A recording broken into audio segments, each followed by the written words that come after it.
just don't judge people. I don't judge any of that stuff. I live in the moment. You know, all I can control is right now, today. Wow. Tomorrow, one of us may get hurt tomorrow, blah, blah, blah. The fight could be off, blah, blah, blah. And so I just live for today. I don't even think about tomorrow and worry about next week when I fight. I just worry about today and what I can do today and what I can be ready for today. Yeah, that's the best way to be.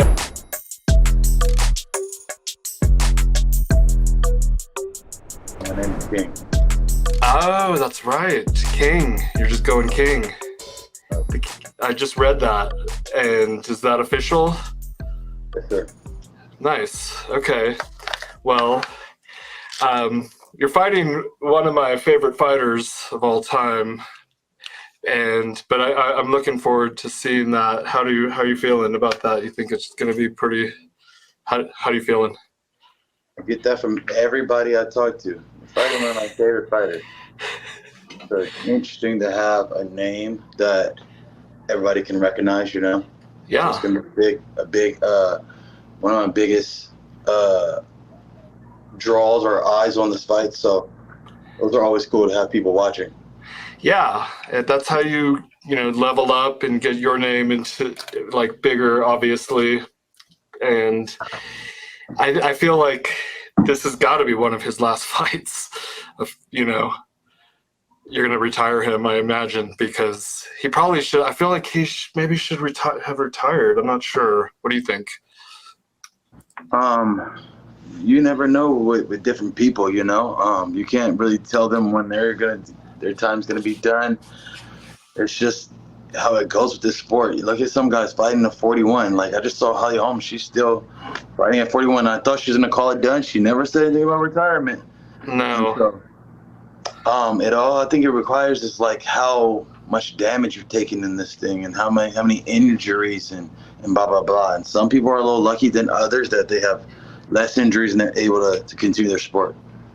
Yeah, and I feel like the larger weight divisions, like Andrei Arlovski, he's like looking better than ever, and he's my age. I'm 45. I think he's a little younger, but still, it's inspiring. He's 41 or 42, and I'm looking at Andre like those are the guys that I'm trying to compete with, to be doing it. Like, but no disrespect to them, but I don't know anybody else who's doing it at my age, doing it with as many fights as I have. Like, I have close to 50 fights, Wow.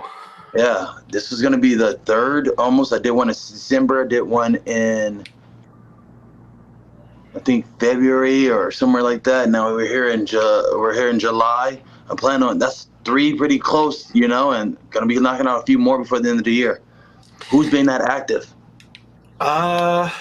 Let's see. Not many people are standing out like right now. I know that one dude, not Strickland. Strickland's fighting a lot though.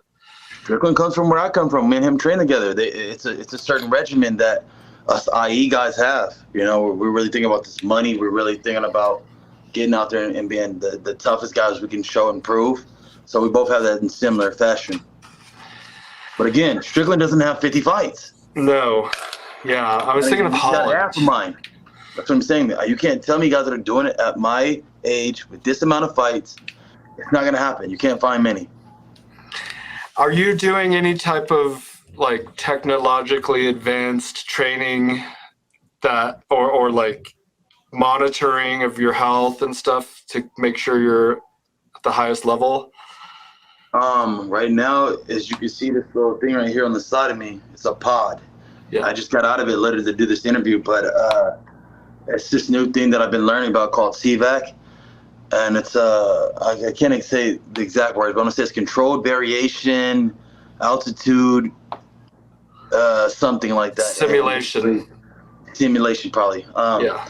And basically what it does is it's throwing these different altitudes at you. So I'll be at 27,000 feet, and then you'll do a drop from a 1 second drop from 27,000 feet to below sea level, Weird. And what it does to your body is doing this pulling and pushing with the fluids in your body. It helps recovery. It helps with getting more oxygen to the body. There's so many different benefits with it, and they just haven't been really able to get it out to the public yet. And so it's my little secret that's been keeping me young. Nice. I'm like trying to do everything I can to stop aging. I'm 45. I'm like at the middle age. It's You should like try it. You should try. Where are you from? Where you at? I'm in Colorado. I'm in at 8,500 feet above sea level. I'm in the Yeah. mountains. Yeah, you're at 85, and so a lot of people that go and train those different places, they feel that, you know. And so everybody's leaving early out to Utah to get out there and be ready. I'm sitting here still in California. I don't need that. While you guys are at 8,000, I'm at 27,000. You know, you Yeah. can't beat it. Yeah, that's the next. That's like you're in an airplane or something, practically. Bruh, if you get lightheaded, you get like all these different feelings you get that go through this process, but it's really interesting. Henry Cejudo is the only person I know that does it. Nice. Yeah. Well, he's someone that you could take pointers from, right? Or whatever. I know a lot of people were trying to train with him while he was retired, and I like what he does with his visualization and just in acting out the whole scene before it happens. He'll like go, like do a mock fight, walk into the ring, and then do the hand raising at the end of like he won type thing. Yeah. Yeah. Pretty fucking lame to me. it's a lot of people do it in the like on these success self-help books. They talk about visualizing what you want to happen before it happens. I get it to a certain extent, but didn't he lose? Yeah, he did lose. Did you visualize it right? I know. Well, what if the other guy visualizes? Fuck all that bullshit. That's bullshit. Yeah. To me, like, don't get me wrong. I kind of see what you're saying about visualizing, but you're not God and you can't control anything. All you can control is what you can control is what the work you do and how much output and input you put in. That's it. They say that we are made in the image and likeness of God, and we all have like a little bit of God-like potential within us, whatever that means, Some people got to be of the devil. So are those people like the same too? They have the same. I know, right? I just don't judge people. I don't judge any of that stuff. I live in the moment. All I can control is right now, today. Wow. Tomorrow, one of us may get hurt tomorrow. Blah blah blah. The fight could be off. Blah blah blah. And so, I just live for today. I don't even think about tomorrow and worry about next week when I fight. I just worry about today and what I can do today and what I can be ready for today. Yeah. That's the best way to be. I mean, I wish I could be like that. Sometimes I'm like stuck in my head and I'm worried about tomorrow or the past. And yeah, my coach taught me this. He's like, sometimes you can look at the whole week and you're like, man, I got to go hard all week long. And if you just did Monday was really exhausting, and you think about the whole week's going to still be that same way, you'll go like, fuck. So sometimes you can't even break it down into a whole day. Sometimes you got to just say, hey, I'm going to do this hour of this. And just take it segment by segment, step by step, instead of looking at the whole process. The whole process is too long. It's too frustrating, and it could destroy you mentally. So just focus on being in the moment. Because tomorrow, who knows? Like my coach told me something, there's injuries, there's blah, blah, blah. And you got all this worry, and you did all this work, and you thought about all these different things that may not happen. The fight could get canceled. You could get moved to another card and have to do a camp over again. So just be in the moment. That is the goal. I really try to focus to be in the moment. And there's books, written like this guy Eckhart Tolle. He wrote The Power of Now. I don't know do you read self-help books or anything like that, or you're just like? Fuck no. I got kids, bro. Kids. How many kids you got? I got 3 kids, 1 black, 1 white, and 1 Mexican. And they're in Nice. 3 different places, so I have to be in 3 different places all the time, worrying about 3 children. Trust me, I don't have time to be reading. I got real life issues, Absolutely. Yeah. I have a daughter, and so I have 1, and so they can take up some like occupy your time and mental. 3 of them, and 3 different backgrounds. I can see if they're all in the same home, and you can just have class and everyone's in home. It's different when you got to go to this house, to that house, to this house, and then the programming is that they're with their mothers, and their mother has a certain way to run things, and I have a certain that I see things. So when they get with me, I have to reprogram them and make them understand, like, oh, okay, well, yeah, but we don't pay attention to those things. Those are, you know, those are your feelings, but let's just focus more so on these things and doing these things, you know? And that's my program. So they have their mother's side and my side. Nice. Yeah. They need the father and that wisdom and guidance, and the mother is like nurturing and Yeah. They need them both. yeah.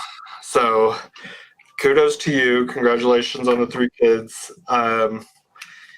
So let's see. Like, how did you, like, can you tell me like a little bit about how your childhood and where you grew up and how you got into fighting and stuff?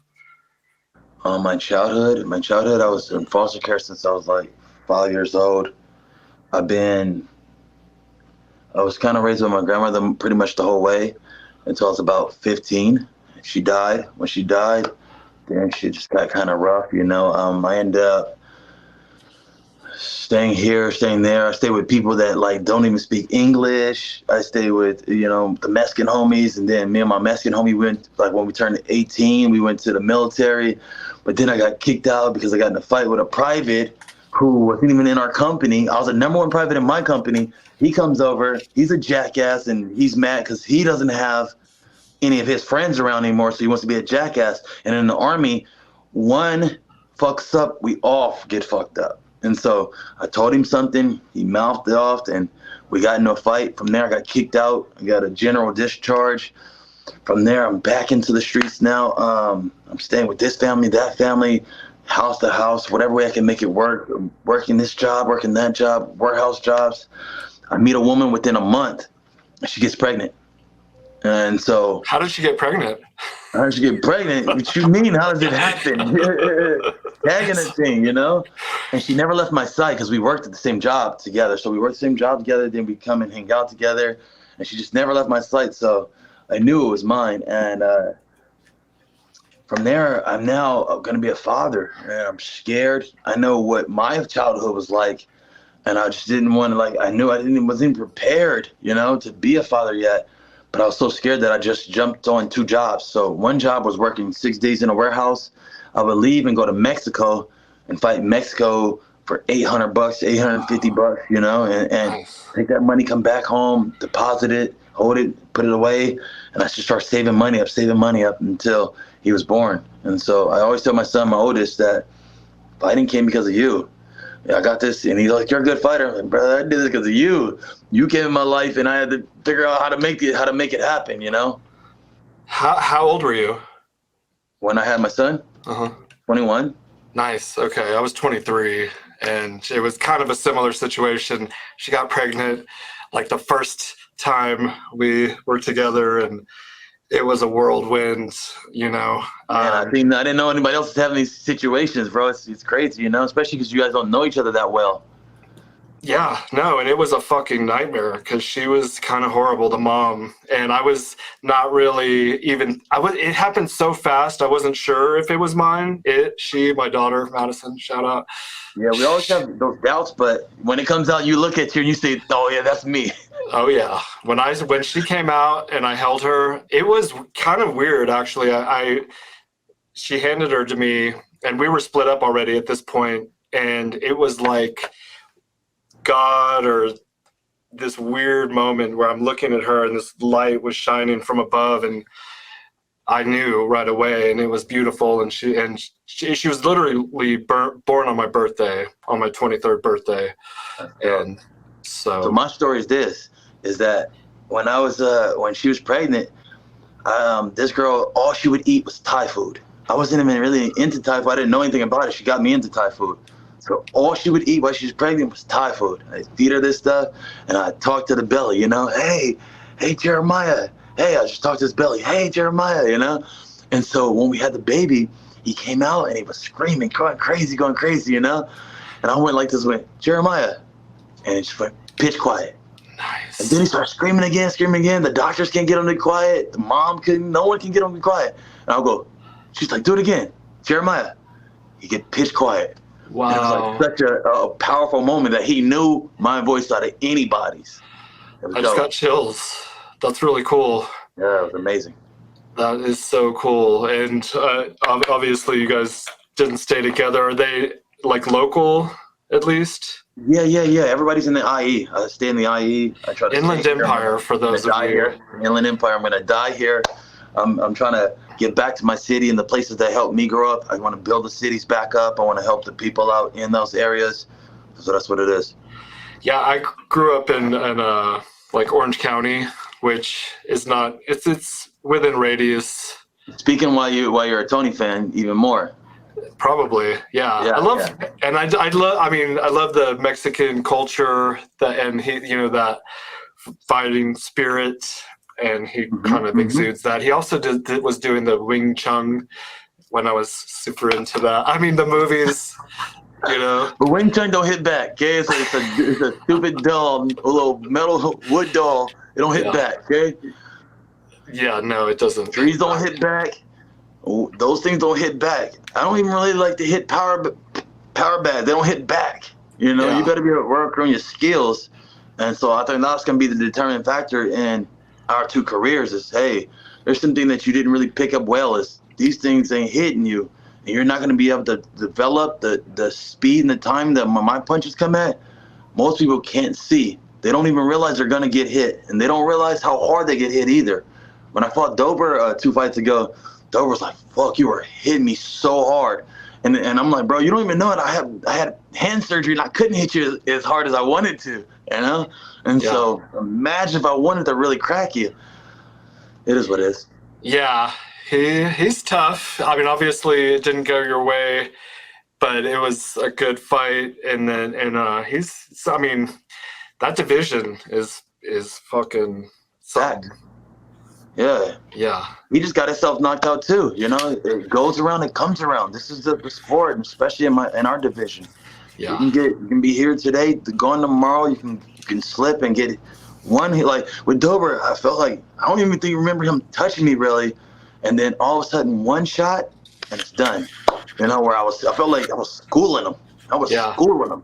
Easy fight. It was working great. I had everything going well. Yeah. One shot and it's over. Yeah, I've never had that happen to me. I've been hit. Because you ain't had 50 fights. No. Yeah. And once you've been in this industry long enough, there's going to be so many different things that happens to you that you didn't expect. Like, I fought Thiago Moises, and he hit me right in my eye, and I had to fight 2 rounds of the fight blind out of one eye, And so to be able to fight with one eye was something for me to fight through that whole exactly exchange. When I fought Dober, to now get where you're having such thing happen and a guy throws a Hail Mary and all of a sudden he catches the ball. There's going to be games like that, There's going to be games like that, just like a football game where you were doing great and they just it's good, Yeah, I reached out to your last opponent. I can't think of his name real quick. What's his name again? Jared? Yeah, the guy with the headbutt. Yeah, Jared, yeah. Jared Gordon, yeah. And I had reached out to him after the Patty fight because I thought he had won that fight, and I was like, yeah, he won that fight. Totally fucking won that fight. And everybody gives Patty this, like he's some kind of Conor McGregor. You're not Conor McGregor. Sorry. Man, you look stupid with that haircut. Tell me about it. It's like, why is this guy so popular? I don't even get it. Because they got a country behind them, brother. And that's what I'm trying to explain to you. It's like you just said it earlier. You're a Mexican, right? Yeah. So you like Tony because the Mexican pride. Yeah. And then he's got a whole country behind him. And then Connor's got a whole country about him. But what about me? How did you find out about me? Just watching you fight. Because I put my hard fucking work in there, okay? It wasn't no fucking race to be behind me. Ain't no niggas be over here to be bump jump behind me. Like, Bob, no. There's nobody. I can barely get my friends to watch my fights. They're not even going to pay for them, okay? So understand how I got in this industry is through hard work and people liking my style and my skills that I bring. Yeah. That's how I got here. Not through some he's my race. Right. And he's this and he wants to be pushed. No. I got here with hard work. Okay. Not to take anything from any other gentleman. But when it comes to these guys like me in my section, it's a lot different. It's just different. I had to work for it, Totally, yeah. I mean, it's funny because I started this underwear company 10 years ago, and the last people to support you are your friends and Your family. family. Yeah, yeah. It's weird. I go. Yeah, they don't want to see you succeed, maybe because it would reflect poorly on them.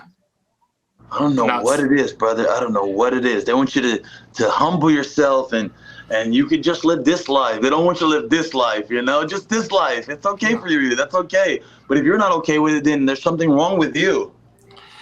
There is something wrong with me. It's not. I mean, there's something within me that won't accept the status quo. You know, I need more. Sorry. Yeah. I want to shine. I want to kill. Like I want to dominate and stand out amongst my peers, and that's how you. That's what drives like America, at least. Amen, amen, brother. I believe the same thing. I believe the same thing. And I think all these different people that are okay with mediocrity, you know, just being okay. You know, I'm not okay with that. I want something more. And so I've had my own goals. Like my goal is never to be a champion. My goal was to come into this industry, take care of my kids, and make sure each one of my kids have a home that no one can move them out of. I've been in foster care. I've been in 50 different homes. Oh, yeah, so I want them to have a home that they can never leave, that is paid off. And so to be debt free, own each one of my homes right now, those are my goals. I'm not trying to do any of this for clout or any of it. Like, brother, I'm be honest, I didn't want to do this interview. If you were looking at me earlier, I didn't want to do this interview. I know. But you guys are putting money in my pocket. I'm like, let's do it. You know, I'll do it for this reason. And I actually like your underwear too. I love the fucking underwear. Awesome. I was supposed to wear my BMF ones today. I was supposed to wear them the day in Moon You, but I left them. That's all right. That's what's up. Yeah, I appreciate that. And So we all you got our know, own goals. We got our own goals. What are your goals? I am just trying, it's kind of like you know, just to survive. I mean, I want to get ahead, not just survive. I want to get ahead and stand out, but I don't necessarily need to be number one, but I want to be up in the top in the rankings and take care of my friends and family, the people that work for the company. That was it right there. The friends and family. That's all that means something to me, is to be able to give my friends and family whenever they're in need, to be that guy that they can call on. And that's okay. You know, like, right now, I got a couple friends that stay with me, and they lost their job, and they're like looking at me like, "Well, you're gonna kick me out?" You know, I could feel like that little awkwardness, and I'm like, "This is why I signed up for this, because I got big shoulders. You can lean on me when you're in trouble. Because if the government found you, they'd say, get the hell out, you know, and you have an eviction notice on your record, and you have your stuff out, you know. And so I'm here to kind of let you lean on me a little bit, and hopefully things will get better for you and those times. People don't, governments don't understand hard times, you know. They don't understand none of that. They understand white and black. Either you got it or you don't. Oh my God. Yeah, the world we're living in today is just madness. You know, with the government and the corruption and the lies, they'll just like blatantly tell you, we got, you know, I don't own a jet. They're just caught John Kerry. So, you know, he's trying to be the czar for climate change. And they're like, but don't you own a private jet? He's like, I've never owned a private jet. That's my wife's jet. I mean, you know, after they caught him, he didn't even admit that until they were like, it just said that you sold your family jet. And he's like, well, that was my wife's jet. But my point is, in like, they're just insane, and they'll lie to you. Problems of the rich. I know, right? It's the Crimea River. They're human beings, you know. They're just doing probably what they're trying to take care of their family. But it's gross. But there's gotta be a certain point where's enough is enough, you know? Yeah, 100%. Like Adam 22. I don't know if you know who that is. You know who that is? He's they have one of the biggest hip hop shows, and he let his wife have sex on camera, you know? But he made a bunch of money. He said he made 10 million, you know, when he had already 30. It's kind of like, where's enough is enough? Where's the line where it's like, all right, I got enough money, you know? Like I said, like, I'm not trying to make a killing where I make millions of dollars. I don't know if that ever happens in the UFC with the way our prices go and stuff. But at the same time, I'm just trying to make enough that I'm debt free. I don't gotta call anybody to ask for anything, you know? That's really it. I'm not trying to be the richest, the biggest. No, I just need enough that I can take care of my family. We don't got nobody come knocking on the door and saying, get out. You owe us this. You know, everything I have is paid for. And that's all I wanted. My wife and my wife like brought up this conversation this morning about the UFC and how much it would cost to give everyone health care and a minimum wage. You know, just like in the Army. I was in the Army. I did my 2 tours in Iraq, and I did 6 years, and they gave you a basic allowance for housing. And she was saying if they could just do that for the UFC, that would be one thing, right? But how do you feel about that? I got a bunch of mixed feelings, you know, with the UFC. They take care of me, and I appreciate that very much. Like when my little brother got killed, they put the money up for a funeral. So I'm in debt to them. I don't ever want to talk bad about them and stuff. Yeah. But I do understand, like, we're all trying to get someplace, you know? We're all trying to get somewhere. And not trying to be, because Dana said this. Dana said, if I gave you this amount of money, you're going to ask for more money. Everybody wants more money, and that's going to be an issue, you know? So all I'm saying is something that could suffice, that could help to or at least that we're moving closer to somewhere. Like right now, the bonus has been $50,000 for 30 years. Whoa. We didn't heard of inflation. That's not the same. It's not the same as it was. You know, I can see if you got 50,000 30 years ago. That was amazing. Yeah. But now it's a little bit different. And so I still like to see the company grow in other ways, you know.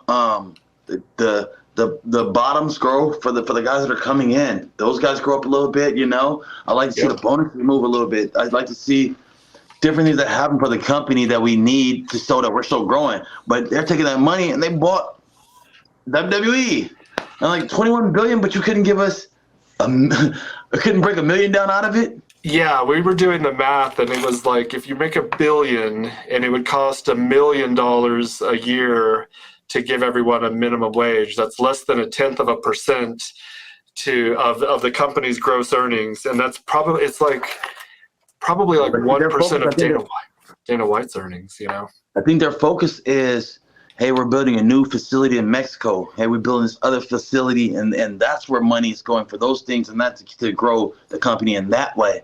And I said, okay, that's cool. I mean, you got a PI there, you got a PI there. That's kind of cool, you know? But at the same time, like, I just think we just need a little more growth. But maybe we'll get there. Maybe we'll get there. Well, I mean, then we got into the NFL. There's like 1,200 or 1,600 NFL players. The average wage for an NFL player is like 1.6 million. And the average wage for a UFC fighter is like 160,000, but that's probably taking into consideration like Conor McGregor and yes, I was gonna say what the that's interesting, you know. Yeah, and well, like 38% of all UFC fighters make less than $25,000 a year, so that's like almost half. And my boy Basil Hafez just debuted last week in the UFC. He got called up from Fury. He fought this number 14 guy who's like from Australia. I can't think of his name. Jack. Jack. Yeah. And I heard that he really won that fight. It was so close. It was so good. I would have given it to my boy Hafez, but he did get fight of the night, so he did get the 50 Gs. And I'm assuming he got probably like 12,000 or something for showing. Probably so. And with you and fighting Jared a months ago at this point, you just get the show money. Is that what happens in that scenario? Exactly. Yeah, exactly. Okay. And so every time I fight to get a full prize, you know. And if I'm gonna not get my full prize, it better come on my end of it, lower where I went down on my shield, you know. Right. And so it sucked that fighting Jared. And to be honest, I felt like he kind of like took a fish way out of it, you know. Yeah. But it's okay. Shit happens. It happens. Shit happens. Let that shit go. On to the next.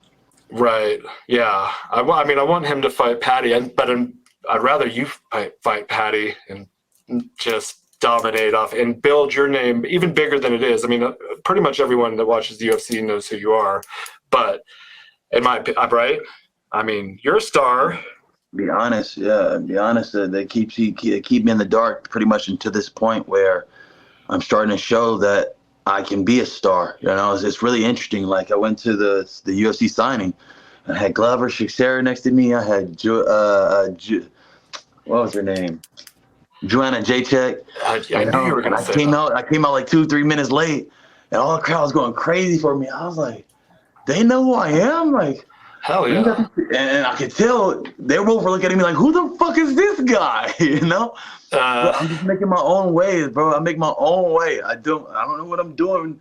you're doing doing it. something right. You have a really cool like demeanor and attitude and just way about you where you're just like easily digestible. I guess I don't know how to say it. You know, it's like this guy's cool. I like his vibe. You got a great vibe. I don't know. I don't know what it is, brother. I'm just being me, and hopefully this shit work, you know, where it can get me paid where I can take care of my family. I'm just being me, and that's all I can do, brother. I don't know how to say I'm doing right or I'm doing wrong. Because I hear sometimes I say crazy shit, and sometimes I say cool shit. I don't fucking know. Yeah, and well, and you, with today, this day and age, you have to be careful with what you say. Yeah, you'll but get your ass canceled quick. yeah, oh yeah. Yeah, like I supported Andrew Tate. I lost like 60,000 fans in like 2 days. Oh my god, dude! I And just so got you off. gotta be like, you gotta play back and play like you can't have an opinion. If you have an opinion and it's the wrong opinion, you'll get yourself cut up, you know? Dude, I was just talking to his management, Andrew Tate's management. He just signed with Rumble, and they were pitching me to sponsor him. And because I said I like controversy and I like controversial, people to work with, and he was quiet for a second. And he was like, "What do you think about Andrew Tate?" I was like, "Oh shit." Because that could be huge. It's such an inflammatory thing. I know you're gonna say it's Yeah. so like, well, you can be on this side or this side, and they're like, well, what do you feel about it? You're either bad or you're good now, you know. I know. And I believe every person has the right to, like, I think he's good for men, first of all, but secondly, until you're proven guilty, you know, until he's proven guilty, I would say like, hey, you know, I would give him a chance, you know. Now I understand. I'm just gonna stand back and look at everything and let it all play out, and then I make my decisions. You know. So you what did you like retweet him or something or? I've always been a fan of him since he came out. Me too. And this fucker went to go hang out with Sean O'Malley. I'm like, fuck that guy. Come hang out with the real fucking trenches. You know. But he had put a post like, man, like when he was still in jail. This is what happened when he was in jail, and I'm like, I'm just gonna let you know, bro. I'm gonna still push for you. I'm riding with you, you know, whatever hook goes on, whatever goes on. And so I put a couple posts out, and I could see the women came at me in my DMs like, "Hey, how dare you?" I'm like, "Hold on a second. First of all, it's let's do it this way. He's trying to talk good for men. I'm not talking about any of the other stuff that happens in terms of what his business was or any of that stuff was. I understand. Trust me, I got 3 baby moms. I understand women. Okay, I've been around a lot of women, so I understand them pretty good. And a lot of times, a lot of this stuff, there'd be allegations, you know, there'd be allegations with no proof, and then the proof that shows that the women were leaving, they were going around and stuff, and it just got a little messy, and so next time I'll just close my mouth and let that be. I support, and if he knows or not, well, maybe he'll see it one day, maybe he won't see it. Yeah, I liked all the stuff he was saying about men basically being stronger and masculine and not being like. Yeah, the thing about like I take this down to the feeling to the heart was the feeling things. I always remind myself whenever I like there's dark thing that come in my voice and say, man, you're tired. I go, these feelings, you know. I noticed whenever I told myself I was tired, then I started having a bad performance. Yeah. But if I never tell myself these things or I never analyze myself. And I tell a lot of men this, don't analyze yourself, you know? Stop thinking about how you feel. I'll be with my girls, my mothers of the girls, my kids, and they'll be like, well, how do you feel? They ask me these things, and kids don't know exactly how to feel. And so you can tell them how to feel some ways. You can help them program them to be positive or negative. And so when sometimes you give them an option, I got an option to be good or bad. And usually bad gets me more attention. So I feel sad. I feel like this, and now I get more attention. Yeah. But the same way sometimes I've noticed it with a kid. Say he falls on the ground, hurts himself. If I tell him, "Oh, you're good," and I distract him from the hurt, and I say, "Hey, yeah, sit him on there, he'll be fine." But if I give it attention, like, "Oh my God," like girls, I'll give him attention. "Oh my God," then he'll go, "Wait a minute, am I supposed to act different? I'm supposed to cry right now, or I'm supposed to, really dwell on this pain." And so it's just different trains of thought. That's a good way to set them up, for the future. You are kind of like nudging them in this direction. Like, don't follow that feeling of scared and hurt. Don't ever think about your feelings. Bro, I'm afraid of planes. I've done all the, I fly planes all the time. I'm afraid of heights, I hate needles. I got to get blood. These are all the things I have to do, and I have to conquer my fears all the time. And I can't think about, well, I don't want to, and I don't want to. Osada came when they want to take blood. I'm like, oh, I don't want to. It doesn't matter what you want. It doesn't matter how you feel. Get it done. Yeah, that's why you're successful. I mean, it's all like there's a mind state that is required to make it in this world. Be successful, yeah. Yeah. And that's a lot about like some of the things this podcast is about, because I interview successful people in whatever field they might be in and talk about what they do differently, like what makes you different. And can you answer that? What makes you different? Yeah.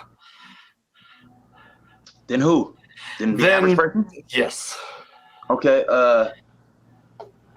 I would say what makes me different, like I tell my friends, the difference between me and you is I never quit.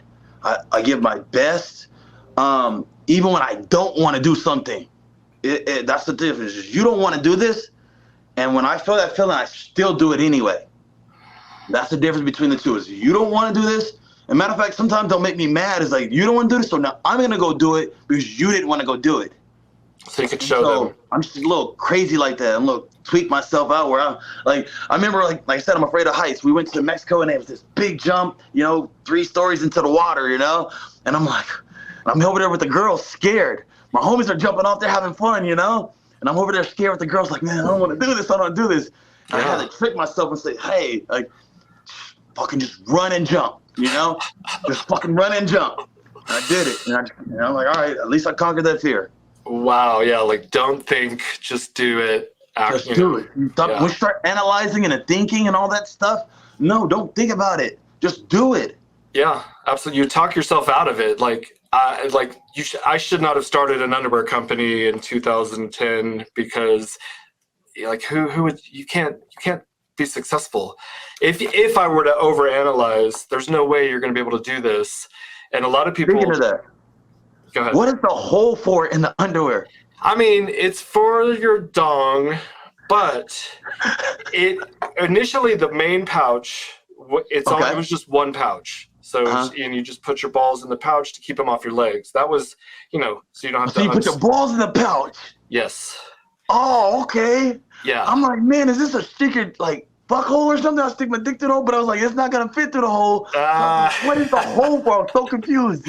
Yeah. Then I thought it was a stash spot. I'm like, man, maybe I could stash my weed in here if the police get on me, Yeah. So I was like so confused. Thank God I get to actually ask you, what the fuck is the hole for? So now I'll put my balls in the fucking slide. Yeah, in the pouch. Well, now there's this other dude. He told me he sticks his balls through the circular thing. He puts it all through there, and I'm like, holy shit. I know. I was like, if it works for you, holy shit. Then that would be a little workout in the morning. And it's like one of those cock rings or whatever for I don't know why people use those. I think I know why, but that's pretty cool. Yeah. That's like I said, like I couldn't fit everything through that circular. Exactly. Yeah. But to each his own. But like what you said a minute ago, like I don't quit. Like that's the biggest statement, because once you quit, it's over. It's over. And a lot of people are going to quit at the first sign of some kind of obstacle, where it gets tough. Yeah. Yeah. All my fighters that I talk to, like, I try to explain to them, your life is your life because of your choices. It's not because of anything else. Like, they ask, like, whoa, I want to be like you. I want to get to the UFC. I'm like, listen, this thing looked like it was never coming. I did so many fights, and I thought, okay, I'll get signed if I did this and did that. It never came. I thought it was never coming, but I never gave up. I always did my best. I worked hard. I worked 2 jobs. All the way up into the UFC, I was still working 2 jobs, you know? And so they thought, and they only have 1 job, is to be a fighter. They don't do anything else but be a fighter. I'm like, I had to go work and be a fighter. Like, you have no idea what it took to get here. Yeah, exactly. Like the way things are set up these days, I'm like, how are you guys surviving without working? You know, like, where's the money coming from? But because I mean, so you grew up a similar. I'm 45. You're like 35. 6. Yeah. Okay, so not too big of a difference. Like, how old were you when you got your first cell phone? You know? Sheesh. You think you were a teenager still, or? No, 19. Right. I know, right? And these kids are like growing up. When I could afford it, nobody bought me no cell phone. Yeah. Yeah. I couldn't even get anybody to teach me how to drive. Like, I literally had to go. Like, when my family would let me get behind the cars or their cars, I had to go from the Mexican homies. And the Mexican homie, his mom gave him a car, and he already knew how to drive, so he would take me on the side, and we'd go and just learn. I learned from him, you know. Nice. That's what's up. So, the foster care thing is interesting because my wife she's been talking about it since we've been married, and I've been open to it. It's not like I'm excited about it because, especially the way she talks. Something, taking someone in. A foster, yeah, like to start off with fosters, potentially to adopt, and yeah, like what do you think about that? People need to do it. Interesting, you know. We're damaged kids, brother. You know, and you don't know what kind of damage you're gonna get. You know, it's like kind of like going to a what is it a vet to go get a dog. Right. You don't know if they were beating that dog before. You know, you don't know what's happening to that dog before or what problems he has. And so I remember when I got my first white family, like, they didn't understand me at all. Like just 2 different cultures. I remember asking my mom for like hair grease. I asked for grease. I didn't even say hair grease, I said grease. And she's like, wait a minute. Like, you mean like on the stove? Like, I'm like, no, hair grease. Like, I have to have moisture in my hair, you know, blah, blah, blah. And she just like, so confused, you know? Wow. The way the upbringing of households, because where I came from, that's kind of like more on my own. I can do what I want. My grandmother just would say, come back before the street lights, you know? Yep. I was kind of like my own. As she started getting older, she couldn't do so much. So I became my own adult now in this white home where I had to be, only way I could leave was in a car. In that car, they needed to know the license. They needed to know who they were, blah, blah, blah, you know? I ran away, you know? You don't understand. Like, I might have been running away since I was 9 years old. So when you get me, you don't know why this kid just runs away. Yeah. You know? Yeah. You don't know why they do what they do. And so it's a lottery pick, bro. You can find a good kid. You can find a bad kid, you know? Yeah. A friend of mine, he has a 10-year-old son, and 2 of his friends are these 2 little black boys who are foster kids, and they're with this white family, and they're twins, but they're kind of like bad-ish, and they they kind of hype each other up, and if one of them has an idea, then they both kind of team up together. Team up together, and they ran away recently, but I think they're back. But this family's trying to, you know, keep them, because even though they ran away, you know, they're not like, we're done with you. They're just trying to work with them. And I don't know. And like, for me, I'd be like, well, if you don't want to be here, then, you know, I might, maybe. But that's why I'm trying to gauge. They're going to test your patience, brother. They're going to test you, you know? Yeah. You're going to get tested. Every foster kid I knew, there was some work to do with them, you know? There was some work. How can you talk? How can you like break through to them and let them know, like, we're trying to help you or whatever?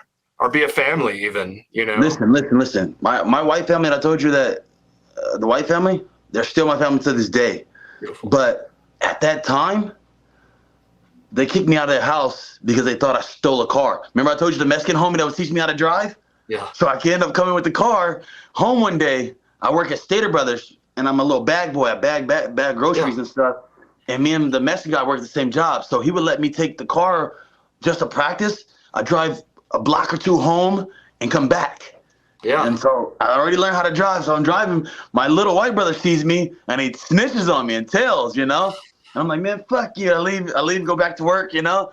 Yeah. When I come back home, they're like, hey, pack your shit and get out of here, you know. Oh my God. That's and harsh. so they're still my family to this day, but understand that I was just a wild kid. I was trying to do what I wanted to do, and I wasn't trying to listen, and it was very hard, you know. But to this day, we understand each other now, and I can be very thankful for the shit they did. I wouldn't be where I am without them, you know. And so all I can tell you is do the best you can. Sooner or later, people will recognize good, you know. As you get around another place, you're like, man, I wish they could go back to that place, you know. It was a lot easier over there, you know? Right. And so just be good, and good people will recognize good things and be thankful for it, even if it may not show at that moment. Yes. Maybe they'll come back and say, man, I just want to shake your hand. Thank you so much for what you did, you know? I still thank my parents to this day. I thank them all the time. Like, man, you like my own dad, he put me in front of Ali tapes. He just knew I was a crazy kid. So he would put me in front of Ali tapes and make me watch them. I get my jab from Ali. I get my movement from Ali. And so I watched videos. Then after that, he would put me in the garage and make me hit a speed bat. He showed me how to do it. He's like, it took me 3 hours to learn this. Let's see how long it takes you. And I sat out there for 3 hours till I learned it. You know? And so I'm so thankful for those moments, even though at that time I gave my dad hell. I was messing with this Mexican girl down the street. Her parents found out. They came. They tried to kick the girl out. They tried to come back to our house, and I brought a bunch of drama to the house. I used to mess with girls and try to throw parties at their house. You know, and they were like, "What the fuck? Like, we don't have any kids that do this shit." You know? Yeah. So I was a bad kid. Yeah. But at the same time, I made sure I paid for everything I did. I made it right. You know, I made it right with them. I was wild too. I mean, it's just stealing shit. I would break into shit. I got arrested like at least 6 times from 14 to 19, finally like culminating in a felony. I had to actually do time in middle Georgia, because it went from like stealing to trying to sell weed to doing a little bit of powdery substances. And then once the powders got a hold. Once you took your ass to jail, though, all that shit stopped, right? Yeah, I mean, the powders, when I got back out, I was right back kind of where I left off, kind of. But I didn't touch, well, I did a little bit. But then I stopped. Because it I like your honesty. Yeah, it was, that shit is dangerous. You know, I smoke weed, and I had to quit smoking weed to get into the Army. I joined at 26, so it was like later. How old were you when you joined the Army? I was 18. I was 18, right. So the Iraq war I was supposed to be in. Like, all our guys told us, don't even ask us, yes, you're going to war, you know? Yeah. And I was kind of mad I got kicked out because my brother went, my Mexican homie went. Those are my battle buddies and shit, and they went, and I didn't get to fucking do the shit, and I felt stupid, you know? I even tried to get back into the Army again, like, but they were like, hey, you've been already, like, kicked out almost, you know? So yeah. Like, yeah. I got lucky kind of because I tried to get in and they wouldn't let me in. But then when Iraq was happening in like 2006, it was like Fallujah and everyone, it was like crazy. So they were letting pretty much anyone in. And so I got some waivers and they let me in and I killed it. I loved it. I did really well in the Army, just, you know, as a soldier. And then, but when I had the idea for SHEATH, and then they were trying to send me on my 3rd tour in what would have been 4 years or something, and I was just like, I'm gonna just try this thing, and I'm glad that I did, you know, the underwear thing. You're freaking awesome, man. I really like what you're doing with this underwear. I really like what you've been pushing. I'd hate to be the bearer of bad news and try to cut this interview or anything like that, but I have a really busy day. I got so much other things to do. I got to get ready for boxing and go punch a few guys out. I'm so busy, brother. No, I thank you so much for your time. I knew it was, you were looking like you didn't really want to do it. I think we had a decent time. You saw my face, huh? You saw my face, huh? I was like, Yeah. hopefully he doesn't see it, but you saw straight through me.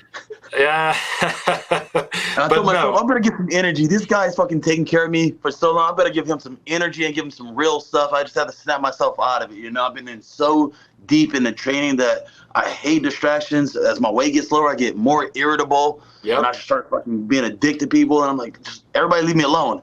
Yeah, and I'm so sorry, but you snapped into it. You gave me a great conversation. I really appreciate your time. I appreciate you, brother. I appreciate you. For every dollar you put in my pocket, for every pair of underwear you gave me, man, it means the world to me, okay? Yes, sir. So I want some more BMFs, too. I need some more BMFs. Okay, we got you. I got a care package on the way. We got a new Cerrone pair. It's really cool. So I'll send you that. And Cerrone pair? Yeah, Cerrone. Me and Cerrone had a little beef. We had a little beef for a second, but he came by and he apologized for everything, so we're good now. We're good now. I'll wear them now. But before, I'll probably be like, man, fuck that. But now that we're cool, I'll probably wear them. Well, then I'll send you a nice array of things, and I'm not going to take any more of your time. Thank you so much for coming on. We'll be watching your fight on the 291 card. King, everyone. King. RPG, let's go. Pow.